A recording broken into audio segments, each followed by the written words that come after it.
Bom, pessoal, primeiramente, boa noite a todos.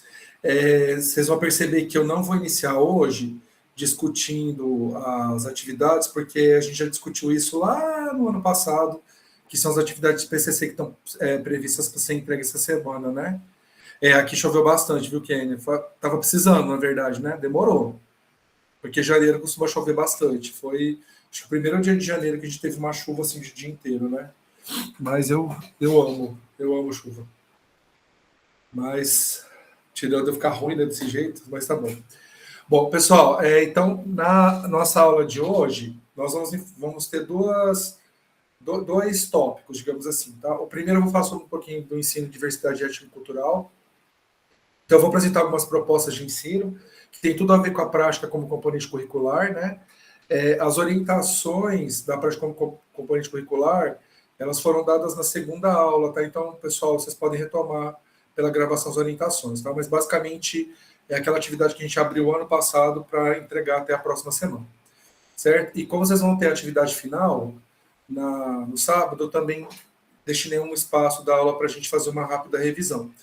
E eu não sei se vocês viram, eu coloquei um simulado que ele ajuda vocês a estudar também para essa atividade que vai ocorrer no sábado, tá? Ele não é avaliativo, tá? Então, o simulado, vocês podem fazer, o intuito é para vocês fazer o simulado para estudar. Então, ele não conta nem presença e nem nota, tá? É uma atividade livre aí, mas é mais para que eu acho que isso facilita um pouquinho, ajuda a reduzir um pouquinho a ansiedade de vocês também. Pessoal, em relação à temática, né, do ensino, eu trago dois exemplos, né, de textos que tratam da questão da diversidade. Um é do Pedro Bandeira e outro é um poema do Vinícius de Moraes. Então, nesse texto aqui do Pedro Bandeira, né, que ele chama de A Redação de Maria Cláudia. Aí eu vou ler para vocês aqui. Os brancos são muito diferentes dos negros, mas depende do branco e depende do negro. Na minha caixa de lápis de cor, o branco não serve para nada, só o preto que serve para desenhar. Por isso os dois são muito diferentes. Tem o giz e tem o carvão. Eles são iguais. Os dois servem para desenhar. Com o giz, a gente desenha na lousa. Com o carvão, a gente desenha um bigode na cara do Paulino para a festa de São João. Aí tem mais um restante dessa crônica, né? O papel é branco e é igualzinho ao papel preto chamado carbono, que escreve embaixo de tudo que a gente escreve em cima. A noite é preta, mas o dia não é branco. O dia é azul. Então, o preto da noite é só da noite. Não é igual, nem é diferente de nada. Então, vejam que esse é um texto que trata questões de diversidade, utilizando as cores, né, para ilustrar. E aí uma poesia do Vinícius de Moraes, né, as borboletas, brancas, azuis, amarelas e pretas, brincam na luz as belas borboletas. Borboletas brancas são alegres e francas, borboletas azuis gostam de muita luz. As amarelinhas são tão bonitinhas, e as pretas, então, ó, que escuridão.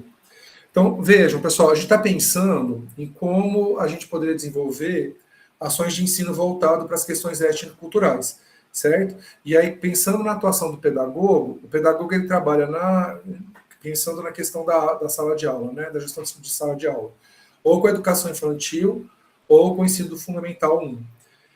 Pensando justamente nessas duas ações do pedagogo, a proposta aqui que eu trago é pensar artefatos, né, textos que poderiam ser desenvolvidos com as crianças aí, com as crianças pequenas, tanto da educação infantil quanto do ensino fundamental 1. Então eu trago aqui, por exemplo, dois textos que falam da questão da diversidade, mas utilizando, por exemplo, a variação de cor em borboleta, que na verdade não é bem a variação de cor de borboleta, né, que o Vinícius de Moraes ele traz na poesia, e essa questão da variação das cores, ou na caixa de lápis de cor, ou no uso, né, de instrumentos para desenhar e colorir, a partir da perspectiva de uma criança.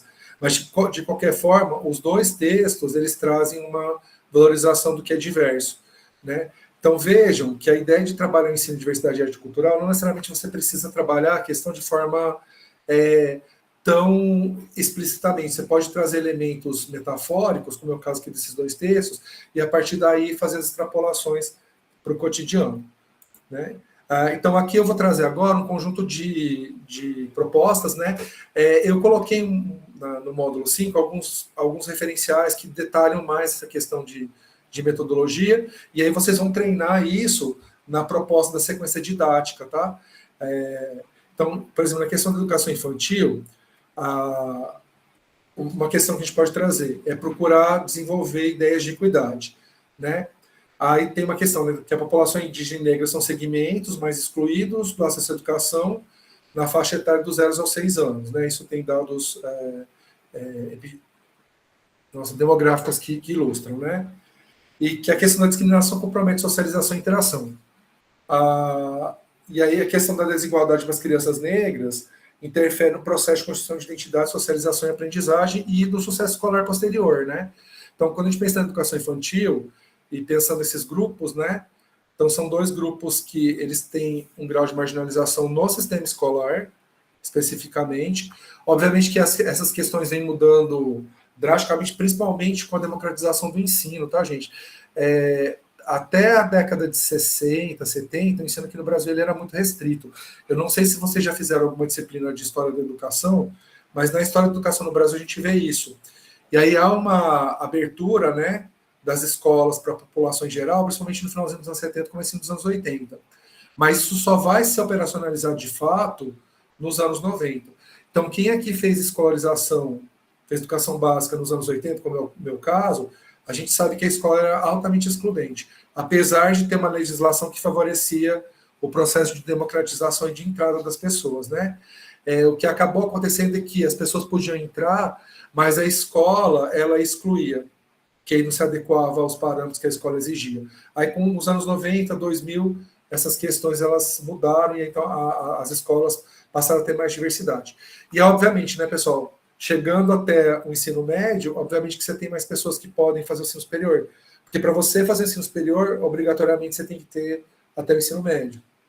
Então, se as pessoas que eram mais marginalizadas, principalmente nos anos 70 e 80, não faziam curso superior, é porque elas sequer chegavam ao ensino médio. A maioria, na verdade, às vezes não conseguia nem terminar o Fundamental 1, tá?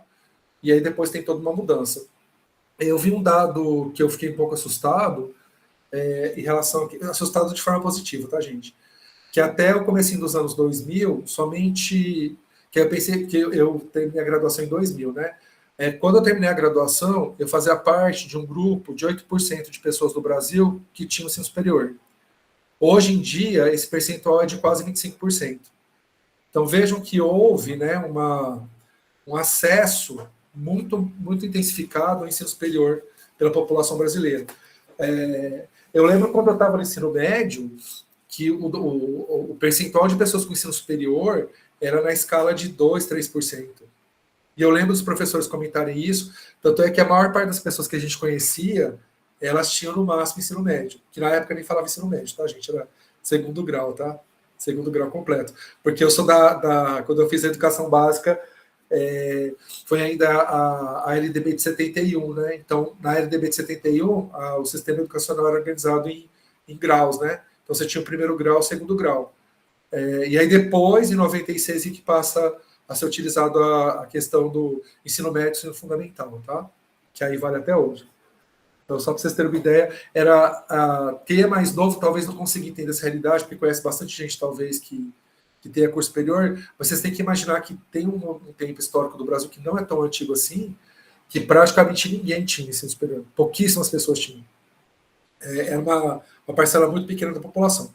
E que aí, obviamente, né, houve a expansão do ensino superior, tanto no setor público quanto privado, então, muito mais ofertas de vagas, financiamento público para as pessoas poderem estudar em faculdades de universidades particulares, né? E também a questão da política de cotas facilita a entrada de certos grupos que não entrariam, né? Então, você tem um conjunto de ações aí que foram ocorrendo ao longo dos anos 2000 que aumentou a oferta de vagas no ensino superior e, com isso, simultaneamente, as pessoas conseguiam terminar a escolarização básica, portanto, elas tinham pré-requisito para poder fazer ensino superior, e aí você tem um aumento na demanda. E é interessante, gente, que eu lembro que quando eu comecei a dar aula, lá nos comecinho dos anos 2000, tinha era muito comum a gente ter alunos mais velhos nas turmas, mesmo turmas de primeiro ano, sabe? E aí hoje eu percebo que o número de alunos mais velhos é muito menor do que era, por exemplo, quando eu comecei a dar aula. Por quê? Porque quando houve essa expansão das vagas, e só lembrando, eu dei aulas em faculdade particular primeiro, tá, gente? Eu só fui efetivamente começar a trabalhar em universidade pública em 2012, né? Então, entre 2002 e 2012, eu dei aula em faculdade particular. E aí eu lembro que, aos poucos, as turmas foram ficando cada vez mais novas. E aí, aqui na UFTM, na biologia, eu dou aula no segundo período, né, que é o primeiro ano, e no oitavo período. Eles são bem novinhos, a maior parte dos alunos é bem novinho. Aí tem um ou outro aluno mais velho, principalmente porque tem ingresso por portador de diploma e por transferência. E aí, nesse processo, acaba vindo um pouco de aluno mais velho. Mas a maior parte dos alunos é muito jovem. Desculpa, gente.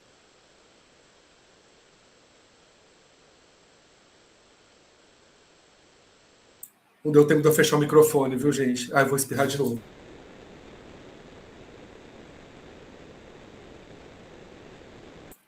Gente, desculpa. A gripe alérgica é um inferno. Eu não tô com febre, mas aí fica com esse mal-estar e esse fica espirrando, espirrando. Credo, tô desde ontem assim. E não adianta, esse tipo de gripe não tem muito o que fazer, né? Eu tomo antialérgico para dormir, que se eu tomar antes, eu fico com sono o resto do dia. Então vejo que tem há uma mudança aí nas políticas públicas voltadas para a educação, e aí você tem uma ampliação de ofertas e, com isso, ampliação de acesso também, tá, gente? Então, se tem uma mudança drástica, né, isso faz com que a diversidade, né, nos diferentes ambientes escolares aumente.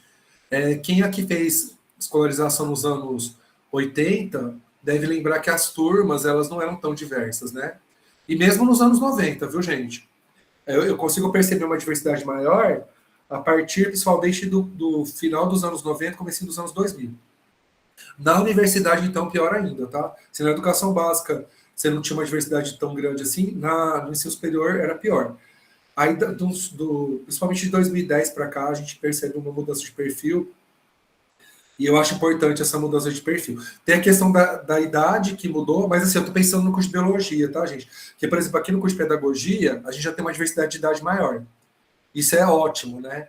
Eu sinto falta, na verdade, de turmas com diversidade de idade, que aí você tem pessoas com diferentes experiências de vida, diferentes posicionamentos, isso ajuda muito nas discussões. Tanto é que aqui sempre a gente tem, as nossas discussões são super ricas, né? Na biologia eu já percebo que a gente tem uma certa limitação pela própria faixa etária dos alunos. Como tem muito aluno novinho, é um recorte muito geracional, sabe? Que eu consigo perceber. Aí, voltando aqui, então, para a questão da temática, quando a gente pensa em educação infantil, vocês já fizeram alguma disciplina de educação infantil, pessoal? Teve alguma que vocês tiveram? Introdução à educação infantil? Nada, nada, nada? Vocês vão fazer um estágio na educação infantil, né? Então, vocês vão ter contato com essa realidade, mas tem umas disciplinas teóricas de educação infantil no curso, tá? Eu não lembro agora, porque eu não lembro a matriz de cabeça, mas tem umas disciplinas. Se eu não me engano, acho que a Bia, que trabalha com educação infantil, a Adriana, tem umas professoras que trabalham com essa educação infantil. Um aspecto importante quando a gente trabalha com educação infantil, que vejam, a gente não foca tanto nos conteúdos, mas sim na forma que você ensina. E aí tem duas palavras, duas ações que são relacionadas à educação infantil, que é o cuidar e o educar. Então, toda vez que a gente pensa em ações de ensino na educação infantil, a gente não pode perder de vista a questão do cuidar e educar. Eu coloquei também aí em vermelho para ressaltar que a questão do afeto é muito importante, tá, gente? Por quê? Porque a criança, ela é muito dependente do adulto, as crianças de educação infantil. Elas são muito dependentes dos adultos. Então, a criança ela precisa sentir confiança nesse adulto. E aí, a dimensão afetiva é muito importante. Tanto é que é interessante quando a gente trabalha em escola que tem educação infantil, é muito legal ver os professores e professoras, né, que trabalham com educação infantil. É uma relação diferente com o alunado, por causa dessa dimensão afetiva que é importante. Outra coisa também, gente, não dá para ter educação infantil sem ter a interação das famílias, tá? é impossível. Para falar a verdade, na educação básica, todos os níveis de ensino dependem da interação da família. Mas a educação infantil não tem o que fazer. Tanto é que assim, quem trabalha com educação infantil tem que estar em contato direto com os pais. Né? Porque as crianças são muito dependentes ainda. E outra dimensão importante é a questão da socialização.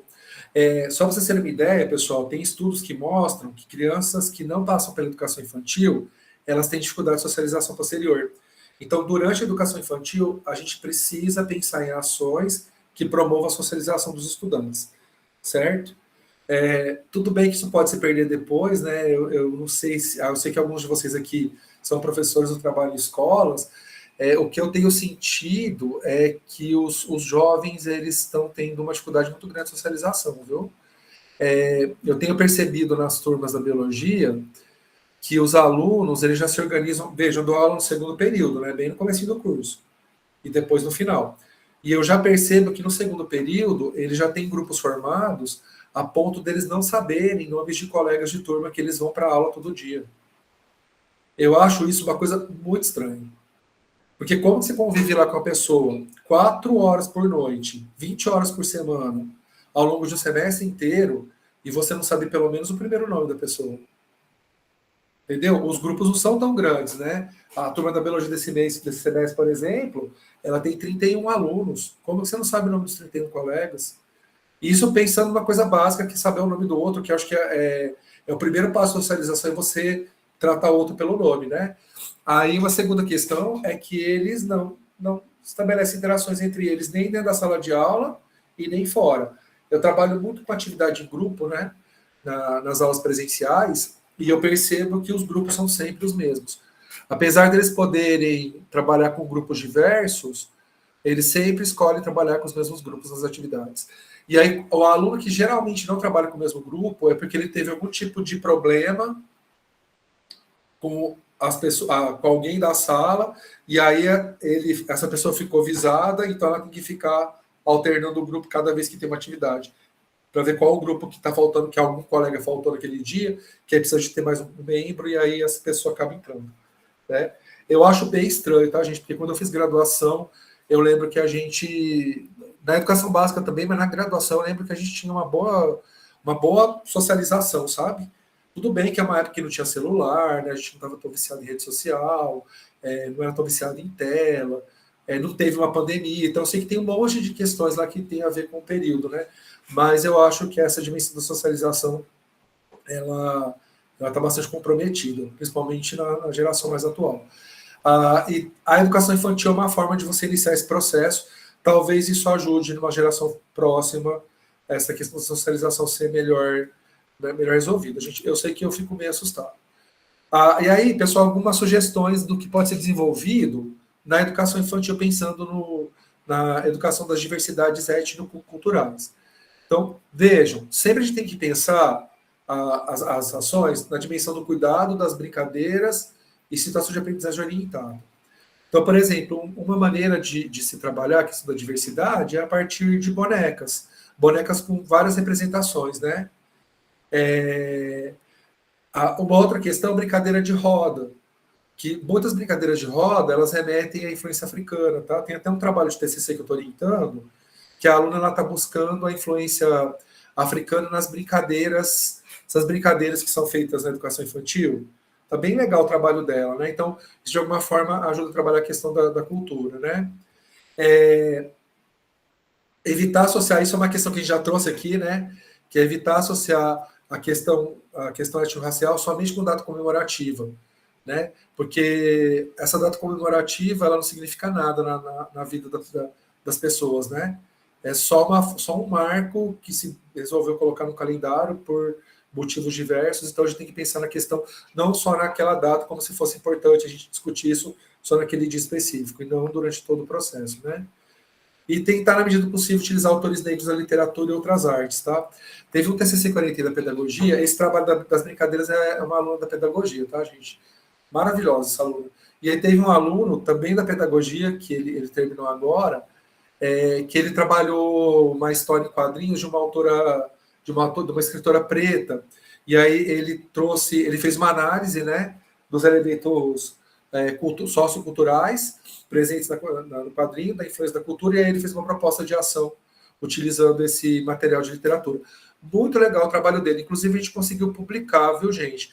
Eu acho que eu vou colocar depois o artigo, porque o artigo saiu esse ano. Logo que ele defendeu, a gente submeteu para a revista aceitou, e ficou um trabalho belíssimo dele. Aí, dessa outra aluna, assim que também der certo, a ideia é publicar, tá? Então, assim, pensar na educação infantil nessa perspectiva. Vou dar uma olhada aqui no chat, que eu vi que vocês colocaram algumas coisas legais. Até hoje eu lembro de vários amigos do ensino fundamental e médio, da minha época de escola. Sei até o sobrenome. As relações elas eram mais... Eu não sei se dizer se eram mais profundas, mas a gente interagia mesmo, né, de fato. As crianças não estão sabendo nem o nome das matérias que estão estudando as disciplinas. Os dos colegas, então, isso é preocupante mesmo, em todas as idades. Pois é, Bruno, isso é uma questão... A tecnologia, será que está fazendo tá sendo corresponsável por essa alienação? Porque é uma forma de alienação, né? Eu tenho um boneco que fiz, ele chama Cauê, me acompanha há anos, o senhor vai vê-lo no meu Minuto Lumière. Ah, eu quero ver, viu, Kelly? Com certeza, eu também acho que a tecnologia é importante. Pessoal, a questão de bonecos, vocês não precisam necessariamente usar bonecos comprados, né? É possível fazer... É possível construir bonecos com as crianças, né? Eu participei de um evento de educação e uma oficina era de bonecos. Então, assim, a gente aprende a fazer uma boneca japonesa, uma boneca africana e uma boneca europeia na oficina, que aí pode ser usado para educação infantil. Super simples, usando papel, sabe? Lã, uma coisa bem simples de fazer assim, que é uma questão. E eu vou ver os Minutos Lumière, pessoal. Só estou esperando passar o prazo que vocês vão postar para eu poder. Eu quero assistir, eu gosto de assistir eles. Pessoal, além dessas questões, né, a gente pode trabalhar conto brincadeira, que traz questão de diversidade.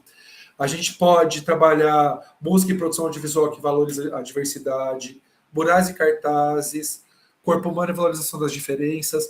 Né? Só lembrando que a gente está pensando em crianças pequenas, tá?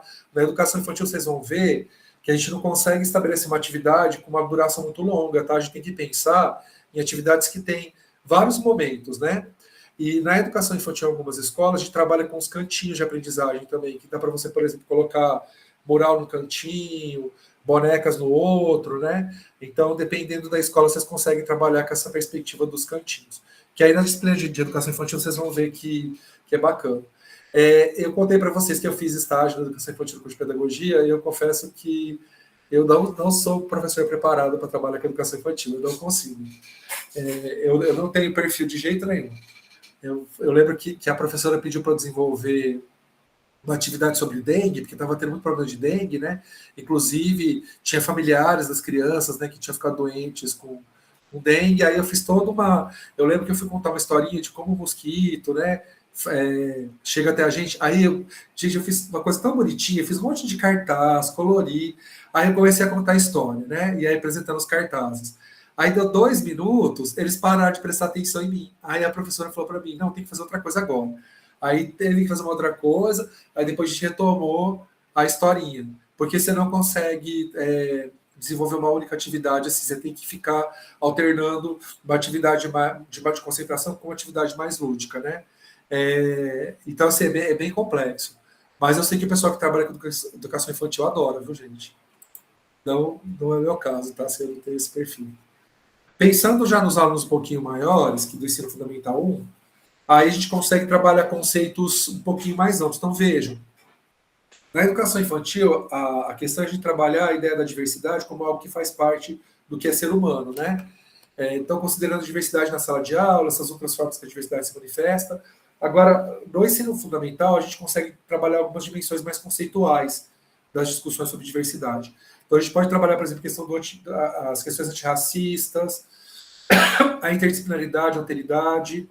Dá para trabalhar a cultura negra e indígena e relacionar isso com o corpo. A gente consegue trabalhar a questão da memória, história e saber. E aí o currículo ele tem que contemplar essa questão das diversidades, certo? E aí algumas ações que a gente pode fazer estão relacionadas a esses processos pedagógicos aqui. Então, primeiro, né, gente, os processos pedagógicos que estão relacionados a essa forma de educação no ensino fundamental, eles estão relacionados à integração de saberes, né? E também a questão de saber conviver com as diferenças, que essa é uma outra questão que eu acho interessantíssima na geração, que o discurso deles é muito pró-diversidade, né? Só que na prática, a hora que eu vejo, por exemplo, eles organizados em grupos por bolhas, dentro da própria sala de aula, é interessante que o discurso ele não é coerente com a ação, sabe? Nessa turma da biologia, por exemplo, tem um aluno que tem uma questão de saúde mental muito séria, né? E eu percebo tanto que ele não é abraçado pela turma. Ele tem no meio da aula, por exemplo, ele faz um comentário aleatório, assim, que não tem nada a ver com a disciplina, mas assim, uma coisa, por exemplo, teve uma aula minha que ele parou e falou assim: professor, eu desenvolvi a técnica de clonagem antes da Dolly ter sido inventada. Sabe, umas coisas desse tipo? E os alunos sabem dessa questão, porque eles estão com ele desde o semestre passado, e eu percebo que eu não consigo fazer nenhuma atividade que ele seja incluído. Toda vez que tem uma atividade, os alunos excluíam ele. E aí, o que eu fazia de forma geral? Eu sentava com ele, conversava, explicava o que eu esperava que tivesse de resultado, e aí ele dava o retorno dentro do que ele conseguia fazer, sabe? Mas é uma questão do respeito pelas diferenças, né? E isso, eu estou pensando numa questão desse tipo, né? Agora, a questão do etarismo, gente, é uma coisa bastante séria nessa geração, viu? É bastante sério. Eu percebo, por exemplo, assim, mas é coisa de um semestre para cá, tá? Que, por exemplo, eu sou muito de interagir com as pessoas, né? Eu gosto muito de interagir e tal. E aí, toda a turma, eu chego cedo, aí quando os alunos vão chegando, eu vou interagindo, vou conversando, a gente fica falando de coisa aleatória, como eu gosto muito de filme, de série, eu pergunto se eles assistiram tal filme, assistiram tal série e tal. Sabe, para tornar, assim, ser mais acolhedor no início da aula. E aí, o que eu percebi nessa turma? Eu tentava fazer esse tipo de abordagem, eles literalmente ou não me respondiam, não me respondiam, tá, gente? Me deixavam no vácuo, ou falava tipo, tá, não. Aí eu simplesmente parei de fazer qualquer tipo de interação com a turma. Eu falei, não. Mas tem a ver com etarismo, porque eu já tinha vivenciado uma situação de etarismo em um outro espaço lá da universidade. Eu fazia aula de inglês com uma professora americana, né? E aí essa aula de inglês ela era aberta para alunos, professores, servidores, né? Para todo mundo. E aí, claro, né, tinha muitos alunos que faziam, aí tinha um outro professor, porque ela era de meio-dia a 1h30, essa aula, às quartas. E aí, o que eu percebi? O pessoal começou a desistir o pessoal que era mais velho, começou a desistir desse curso. E eu gostei muito da professora, interagia demais com ela, e estava melhorando muito bem o inglês. Eu falei assim, eu vou continuar. O que acontecia? Tinha as atividades lá em grupo, eles não me incluíam. Eles me excluíam. Tanto é que formava grupo, eu ficava sempre sozinho. A professora tinha que me colocar. Aí eu coloquei isso, sabe, para a professora numa aula. Eu falei, eu preciso colocar uma questão para todos vocês e também aqui. Aí eu falei, professora, que talvez ela tivesse que organizar os grupos porque estavam tendo um problema de etarismo e de exclusão. Aí os alunos, eles fizeram uma cara tipo, como assim a gente é etarista? E eles estavam sendo etaristas ao me excluir toda vez, né? Porque sobrou de quem era professor e servidor, só eu que ia fazer. Porque o pessoal começou a sentir essa exclusão, e aí quando tinha um pessoal mais velho, a gente acabava se juntando em grupo, né? Porque a gente era sempre excluído, as excluídos se juntavam, né? E aí eu percebi que é um negócio que está tão incorporado que as pessoas não percebem que elas estão sendo... É que o preconceito é isso, né, pessoal? A pessoa que é preconceituosa, ela não percebe que ela é preconceituosa. E aí ela tem a sua atitude. Aí, às vezes, você precisa esclarecer que, peraí, será que é legal isso? É tão automatizado, né? E aí eu tenho percebido isso dessa turma especificamente, né? A do semestre passado foi um pouquinho menos. E aí, a do semestre anterior, eu não sei o que aconteceu, o Santo bateu demais com a turma, foi maravilhoso. Nossa, muito saudade dessa turma, que está indo um pouquinho do período agora. Só que a turma antes deles, eu lembro que foi meio complicado também. Então, vem vindo assim numa leva, teve só uma turma que eu não sei o que aconteceu, o Santo bateu muito fortemente, apesar de que alguns alunos eles eram meio grosseiros comigo. mesmo nessa turma que o santo bateu muito, sabe? Deixa eu ver o que vocês colocaram aqui. Socorro, a gente espera um amadurecimento durante a graduação, né? No mínimo. O que me alivia um pouco a alma, Bruno, é que o pessoal, eu dou aula no 8º período, né? No 8º período não é desse jeito. No 8º período é totalmente diferente, sabe? Então, o pessoal que está saindo formado, eles estão já com um pouco mais de socialização, são menos etarista, né? Então, eles têm um amadurecimento. Mas o pessoal que está entrando, eles estão vindo com essa pegada, assim, e pelo que eu já fiquei sabendo do primeiro período que vai para o segundo semestre que vem, é a mesma coisa, né? Infelizmente, há pessoas formadas exercendo também sem amadurecimento, uma triste realidade. Isso também é uma coisa que me assusta um pouco. Mas o que deixa minha alma tranquila é que eu sei que eles, pelo menos as turmas que estão chegando no 8º período, elas estão chegando um pouquinho mais maduras, isso traz um pouquinho de esperança para a gente, né? E aí, por isso que eu falo, gente, eu não quero parar de dar aula na pedagogia, porque com a pedagogia a gente tem alunos de várias idades, isso é bom para todo mundo, sabe, no final das contas. Porque são experiências diferentes, forma de lidar com outros diferentes, e a gente aprende melhor a lidar no coletivo, apesar daqui do curso ser à distância, né? É uma pena não ser presencial, porque seria legal ter essa diversidade presencialmente, porque as interações são mais efetivas, né? Então é isso, gente. Bom, agora falando um pouquinho da questão das sugestões, né? A questão do ensino fundamental, o pessoal já começa a ter uma certa divisão de disciplinas, tá? Não é igual no Fundamental 2, que aí você tem professores diferentes que ministram disciplinas diferentes, né? Tanto é que os meninos, quando eles chegam no 6º ano, dá até dó, viu? Porque é um choque para eles. Eles saem lá de... Tem escola que tem até mais de um professor, né? No 5º ano e no 4º ano. Mas muitas escolas é um professor só que dá aula para aquele ano inteiro, né? E aí eles chegam, tem lá o professor de ciências, professor de matemática, professor de português, professor de inglês, e aí eles ficam... Você vê que eles ficam meio perdidos, né? Aula de 50 minutos, dá o sinal, o professor troca, né? Porque lá no Fundamental 1, o professor tem lá, tá, eu vou dar aula de ciências hoje. Aí ele consegue desenvolver todo o conteúdo dele e ele não fica tão preso naquele horário, né? Rígido que tem no Fundamental 2. Então, pensando nessa perspectiva de como o currículo é organizado, né, no Fundamental 1, então a gente consegue trabalhar de forma muito tranquila a questão multidisciplinar. E a ideia é trabalhar as questões étnico-culturais ao longo de todo o ano, não em momentos específicos, e envolver várias disciplinas nesse aspecto. E aí, uma questão legal é trazer a representação, a questão da identidade. Lembra que foi um dos conceitos que a gente discutiu lá no comecinho da disciplina? Que traz a questão pedir para eles trazerem fotos, por exemplo, para a gente construir painéis. E aí traz a questão da identidade, né, que somos todos diferentes, mas todos fazemos parte de um único grupo, né, que é a humanidade.